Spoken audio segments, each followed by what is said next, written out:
પાવાગઢમાં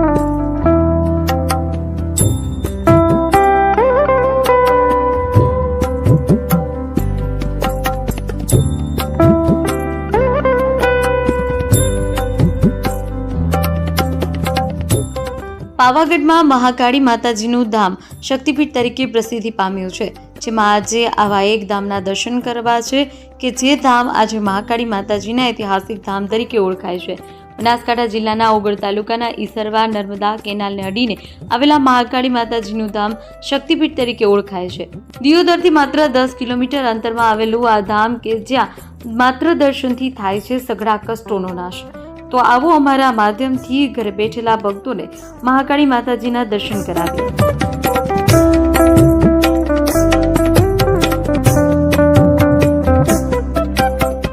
મા દુર્ગાનું સૌથી શક્તિશાળી સ્વરૂપ છે મહાકાળી, જે મનુષ્યને ભય અને ડરમાંથી અપાવે છે મુક્તિ, જેના દર્શનથી દુઃખોનો અંત અને સુખોનો આરંભ થાય છે.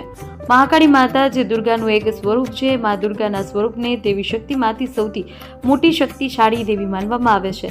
દુષ્ટ રાક્ષસોનો નાશ કરી ભક્તોની રક્ષા કરે છે. જ્યાં વર્ષોથી મહાકાળી માતાજી જેની રક્ષા કરે છે તે ઓગળ જિલ્લાના ઈસરવા ખાતે નર્મદા કેનાલ પર આવેલ છે. આ મંદિર કહેવાય છે કે વર્ષો પહેલા આ ભૂમિ પાંડવોની ભૂમિ હતી, જ્યાં જંગલોમાં આહીરો વસવાટ કરતા, અને આ સ્થાન પર મહાકાળી માતાજી બિરાજમાન થયા. દિયોદરથી માત્ર 10 કિલોમીટર અંતર આવેલા ઈસરવા ગામની અંદર નર્મદા કેનાલને અડી આવેલા મંદિરના મહાકાળી માતાજી પૂજાય છે. સમગ્ર ગામમાં દરેક સમાજના લોકો તેને કુળદેવી તરીકે માને છે.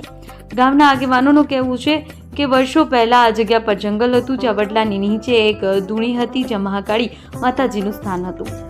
જે મહાકાળી માતાજીનું જે મંદિર છે એ ઘણું પુરાણું છે અને એક ઐતિહાસિક સ્થળ જેવું છે. એવું કહેવાય છે કે જૂના જમાનાની અંદર અહીં આર્યો રહેતા હતા, અને આર્યોના વખતમાં આ મહાકાળી મંદિરનું સ્થાન હતું, અને એની આજુબાજુ એક ગામ હતું, અને એની આજુબાજુના વિસ્તારમાં એક સારી ખોદેલી હતી, કેમ કે જંગલી પ્રાણીઓના ડરથી, બરાબર. અને એ લોકોને સમયાંતરે ફારફીર થતાં આ ગામ અહીંથી દૂર થોડું વસેલું છે, અને 2011માં અહીં પ્રાણ પ્રતિષ્ઠા ગામ લોકોએ કરાયેલી છે. અને એના પછી દર વર્ષે મહાસુદ ત્રીજના દિવસે અહીં દરેક ગામના દરેક સમાજના લોકો અહીં આવી અને પોતાનું રસોડું બનાવે છે, તેમજ પોતાની એક નિમિત્તે થાળી ધરાવે છે, અને આખો દિવસ અહીં હવનનું આયોજન રાખેલું હોય છે. અને દરેક સમાજ અને દરેક વ્યક્તિઓ પોતાના ભાઈચારાની ભાવનાથી પરસ્પર એકબીજા સાથે બહુ સુખી સંપન્નથી આ કાર્ય પાર પાડે છે. ઈસરવા ગામે આવેલા મહાકાળી માતાજીના મંદિરે ભક્તો દર્શન અર્થે આવે છે. આજથી 15 વર્ષ અગાઉ આજુબાજુના લોકો અને સમસ્ત ગ્રામજનોએ 2011માં આ જગ્યા પર મંદિરની સ્થાપના કરી, અને આજે આ જગ્યા પર એક વિશાળ મંદિરનું પણ નિર્માણ થયું છે, જે સ્થાન હાલ મહાકાળી માતાજીના ધામ તરીકે ઓળખાય છે. ધામ છે આ બાજુ તેરવાડું છે, તેરવાડું કેદારી નગર શહેર હતું, આ બાજુમાં દેવ દરબાર હતું. એને દાડે આહિરે અહીંથી નીકળી ગયેલા છે, ગામ ખાલી કરી, એટલે ઘણા વર્ષોથી નીકળી ગયેલા છે. એ નીકળ્યા પછી આ ખેડૂત પડ્યું હતું, પછી તેરવાડાથી અમારા વડવા આવી અને અહીં વસવાટ કર્યો. તે બાજુમાં જોડે પાક્ષીમ રહીને ગામ બાંધી અને એમનું તોરણ બાંધ્યું. તોરણ બાંધીને આ માતાજીને પૂજા ચાલુ કરી. એ ટાઈમની આની સેવા ચાલુ હતી. સમય જતો રહ્યો, આ વર્ષો ઘણા થઈ ગયા. પછી થોડે ગામને જાગૃતિ આવી, એટલે પછી અમે આ ઉજવણીનો તહેવાર કર્યો કે આગળ આપણે ઉજવણી કાઢતા હતા તો આપણે કાઢ્યા, એટલે 20 વર્ષથી લગભગ આ ઉજવણી ચાલુ કરી. કહેવાય છે કે વર્ષો જૂના ઐતિહાસિક મંદિરમાં 2011માં સ્થાપના અને પ્રાણ પ્રતિષ્ઠા કર્યા બાદ અહીં દર મહાસુદ ત્રીજના દિવસે સમસ્ત ગામ લોકો અહીં ધામધૂમ તરીકે સ્થાપના દિવસની ઉજવણી કરે છે. અહીં ગામના દરેક લોકો અલગ અલગ રસોડું બનાવી માતાજીને પ્રસાદ કરી ભોજન પ્રસાદનો લાભ પણ લે છે.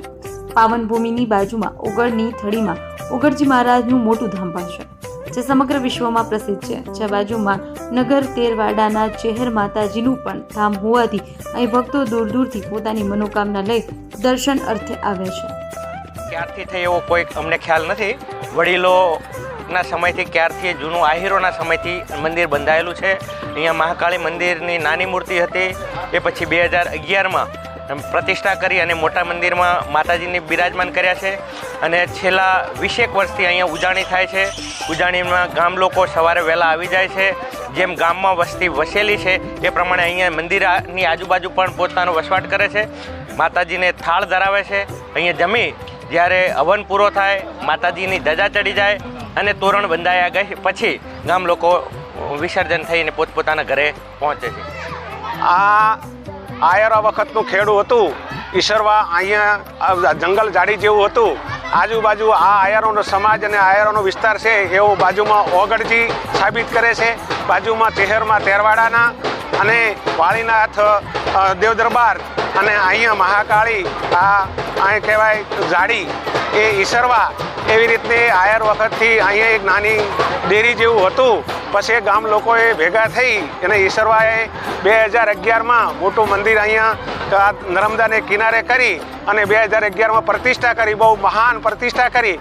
એના પછી દર વર્ષે મહાસુદ તીજના દિવસે અહીંયા આખું ગામ ભેગું થઈ 18 વર્ણ પોતપોતાના રસોડા માટેના અહીંયા બનાવવા ભોજન પ્રસાદ બનાવે, બધા લે.